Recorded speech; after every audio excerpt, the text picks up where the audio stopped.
Whether it's related to lore or behind-the-scenes trivia, here are things you probably didn't know about the Dead by Daylight survivors.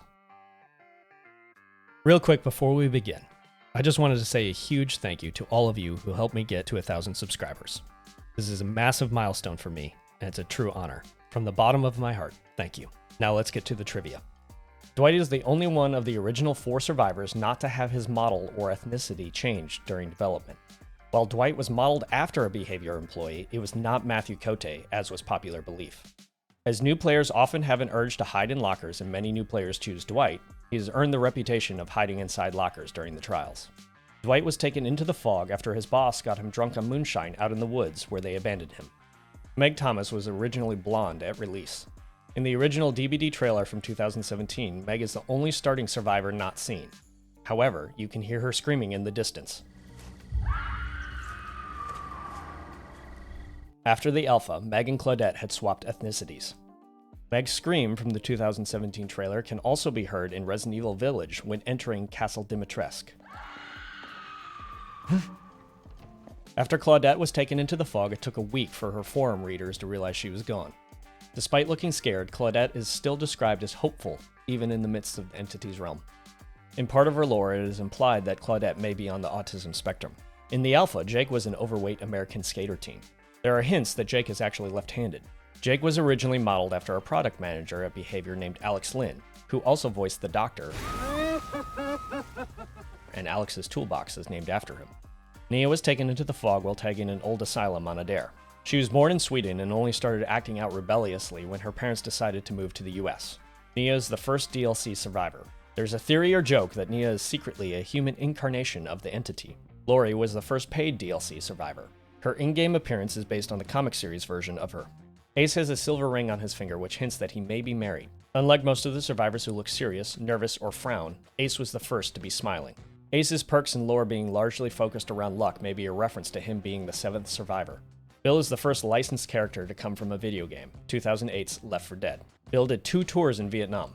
When Bill came to the game, the other 4 original survivors also got Left 4 Dead themed cosmetics. In Dead by Daylight lore, Bill sacrificed himself for his fellow Left 4 Dead survivors, but his body was never found as he had been taken by the entity. Feng Min was an esports competitor, but when she started to struggle, she turned to drinking and blacking out. One night, she blacked out, and when she woke up, she was in the entity's realm. Unlike most other survivors, Feng Min does not despair being in the entity's realm, but she relishes the challenge. The name of Feng Min's esports team was the Laser Bears. David was on his way to becoming a rugby star until he assaulted a referee. David also took on work as a debt collector. Though in-game, Davids have a reputation for being a team player, his bio describes him as only sometimes a team player, as that side of him is seldom seen. David is the first character to officially identify as a gay man. In Dead by Daylight lore, Quentin was taken into the fog while combating Freddy in the dream world. Quentin's character comes from the 2010 remake of A Nightmare on Elm Street. The devs were not able to get the rights to the actor's likeness, so Quentin does not directly resemble the character from the film. Quentin, Laurie, and Cheryl are together the youngest survivors in the realm, being 17 when they were taken. Eric Matthews was originally supposed to be the Saw chapter survivor before Tapp. As a result, Tapp's codename in the game is Eric. Kate was originally supposed to be released as part of the Leatherface half-chapter or paragraph. In a manner that differs from most of the other survivors' stories, the entity appears to have physically manifested while taking Kate into the fog while she was playing guitar out in the woods. Adam was born in Jamaica. He then moved to Japan to be a teacher. Adam was taken into the fog after sacrificing himself to save a young girl in a train crash. Jeff is an artist. His work before being taken into the fog included designing labels for microbreweries, tattoos, album covers for bands, and even a mural at an abandoned lodge up by Mount Ormond for a mysterious gang known as the Legion. Jeff has Norwegian roots. He is also the first original survivor to have met his DLC's killer before being taken into the fog. Jane is apparently loosely based on Oprah. She had her own talk show until she was taken by the entity. Ash ended up in the entity's realm by apparently mispronouncing an incantation during a battle with a demon meant to return him to his friends, which is about the most Ash thing I could think of. Instead of having a slot for head cosmetics, he instead has a special slot for cosmetics on his right hand. Ash is voiced by the original actor Bruce Campbell. Until the latest Resident Evil chapter as of filming, Ash was the only survivor to have voice lines when selecting him. If you remain idle in the Play a Survivor screen while Ash is selected, he will say some unique lines. Kiss my grits. There wasn't much trivia I could find on the Stranger Things characters, so we'll focus on their lore of being taken into the fog. Nancy was taken by the Entity while pursuing a lead as a journalist outside the Hawkins National Laboratory, which could mean, as far as the game lore is concerned, she was taken mid-Stranger Things. Steve was taken by the Entity while looking for Nancy outside the Hawkins National Laboratory, after she had been taken herself. The headband that Yui wears is a hachimaki, which symbolizes effort or courage in Japanese culture. Forgive me if I'm mispronouncing that. Hers translates to fall down 7 times, get up 8 times. The headband is included in almost all of her cosmetics. Yui was taken into the fog mid-race while she was in the lead. Zarina grew up in Brooklyn and is Lebanese. She went by the name Karina at school and dyed her hair lighter to avoid bullying, but then she reverted back to going by her real name during high school as she became interested in reporting.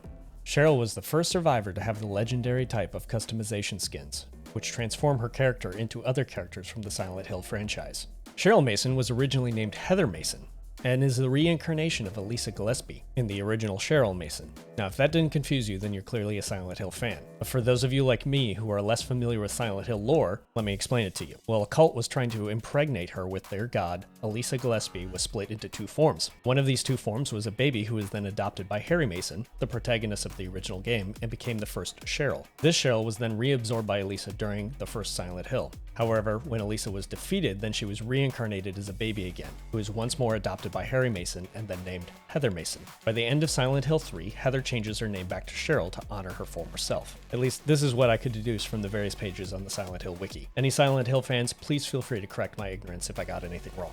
Felix and Elodie are the only original survivors to have known each other before being taken by the Entity. They are 2 of the 5 members of the Pariahs, a group of social outcasts and children belonging to members of the Imperiate, an ancient cult familiar with the Entity. Felix is the first original survivor to be confirmed to be a parent. Felix is voiced by the same voice actor as the Shape, or Myers. Felix was socially awkward and introverted growing up. Elodie was hinted at in the tome lore before she arrived in the game, making her the first survivor to have been in the lore before she was in the game. Both Elodie and Felix lost their parents when the Pariahs broke into a mysterious laboratory on the Imperiate's island and unleashed the Entity. Their parents saved them but disappeared in the process. Yoon-jin primarily went by her pseudonym, Magnum Opus. She was the Trickster's music producer. Yoon-jin is the first survivor to have a professional voice actor. Mikaela is unique in that her origins are not talked about in her lore. According to her lore, her and her friend Julian appear to have had some kind of encounter with the Entity before she was taken into the fog. After experiencing terrible nightmares, she asked Julian to observe her sleeping. While doing so, Julian saw her begin to levitate, and then a spider-like fang began shredding her bathroom door. Mikaela woke up and both of them witnessed it happening before the power went out. Shortly after, Julian would go missing. Because of his gift with numbers, Jonah was hired by the CIA as a codebreaker. At several key points in Jonah's life, a specific code of numbers came up. He identified the middle set of numbers as GPS coordinates, but could not figure out the rest of the code. That is until the day he visited those coordinates. And standing there, he figured out that the first string of numbers was his birthday, and the last string was the date of that day. Moments later, he was taken into the fog. As part of an ARG to tease the new chapter, the community could decipher the code, and using a cipher, the name of the cult devoted to the Entity, the Black Veil, was produced. Yoichi is the adult version of a child character from the original Ringu movie. The license holder allowed the devs to create new lore for his character. Both his looks and backstory were designed around his parents from the 1998 movie. Like Sadako, Yoichi has his own psychic abilities. He is also a marine biologist. Haddie is an Indian psychic investigator and had the ability to see what her brother called overlaps between realities and past events. Haddie referred to this encroaching dimension as the Ravage.